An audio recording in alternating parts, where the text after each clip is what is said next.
నమస్కారం news 9 TV తెలుగుకి స్వాగతం. జగిత్యాల జిల్లాలో గ్యాస్ సిలిండర్ల సెగలు రేగుతున్నాయి. అటు ఇరాన్ ఇటు ఇజ్రాయెల్ మధ్య ఆసియాలో యుద్ధ మేఘాలు జగిత్యాల వంటి సామాన్యుడి వంటగదిని తాకుతున్నాయి. యుద్ధ భయంతో చమురు దిగుమతులు నిలిచిపోతాయన్న ఆందోళనల మధ్య జిల్లా యంత్రాంగం ఒక్కసారిగా అప్రమత్తమైంది. అవును, మీరు విన్నది నిజం. అంతర్జాతీయ పరిణామాలు ఇప్పుడు మీ గ్యాస్ సిలిండర్ బుకింగ్ పై ప్రభావం చూపబోతున్నాయి. గ్యాస్ కొరత ఏర్పడే ముప్పు ఉందన్న ముందస్తు సమాచారంతో అధికారులు రంగంలోకి దిగారు. జిల్లాలో హోటళ్లు, రెస్టారెంట్లపై సివిల్ సప్లై అధికారులు మెరుపు దాడులు నిర్వహిస్తున్నారు.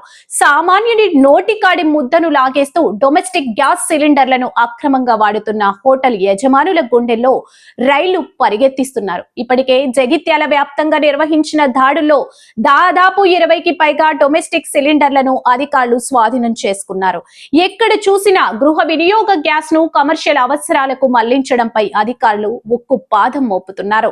ఎవరైనా గృహ వినియోగ గ్యాస్ సిలిండర్లను వ్యాపార అవసరాలకు వాడితే కేవలం సీజ్ చేయడం మాత్రమే కాదు, ఏకంగా క్రిమినల్ కేసులు నమోదు చేస్తామని అధికారులు తీవ్ర స్థాయిలో హెచ్చరిస్తున్నారు.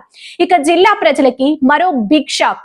గ్యాస్ వినియోగంపై అధికారులు కొత్త ఆంక్షలు విధించారు. ఇకపై ప్రతి సిలిండర్ బుకింగ్ కి మధ్య వ్యవధిని 25 రోజులకు పెంచారు. అంటే గ్యాస్ అయిపోతే వెంటనే సిలిండర్ కావాలంటే రాదు, పొదుపుగా వాడుకుంటేనే గట్టెక్కుతామని అధికారులు సూటిగా చెబుతున్నారు. చూశారుగా, యుద్ధం ఎక్కడో జరుగుతుంటే దాని ప్రభావం ఇక్కడ మన జిల్లాలోని గ్యాస్ ధరలు మరియు లభ్యతపై పడుతుంది. అక్రమంగా గ్యాస్ మళ్లింపు చేసే వారిపై అధికారులు నిఘా పెంచారు. మీరు కూడా మీ ఇంట్లో గ్యాస్ ను జాగ్రత్తగా వాడుకోవాల్సిన సమయం ఆసన్నమైంది.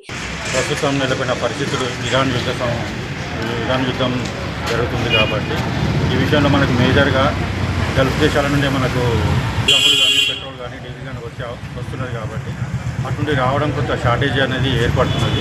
ఈ నేపథ్యంలో డొమెస్టిక్ గృహ అవసరాలకు ఎటువంటి ఇబ్బంది కలగకుండా ఉండాలనే నేపథ్యంలో మాకు పైన ఉన్న ఉన్నతాధికారుల ఆదేశాల మేరకు ఈరోజు జగిత్యాల పట్టణంలో గృహ అవసరాలు కేటాయించిన సిలిండర్లను ఎట్టి పరిస్థితుల్లో కూడా కమర్షియల్ పర్పస్గా వాడకూడదని, అలాగే ఇల్లీగల్గా డైవర్షన్ కాకూడదని చెప్పేసి మాకు వాటిపైన రైట్స్ చేసి వాటిని సీజ్ చేయడం చెప్పడం జరిగింది.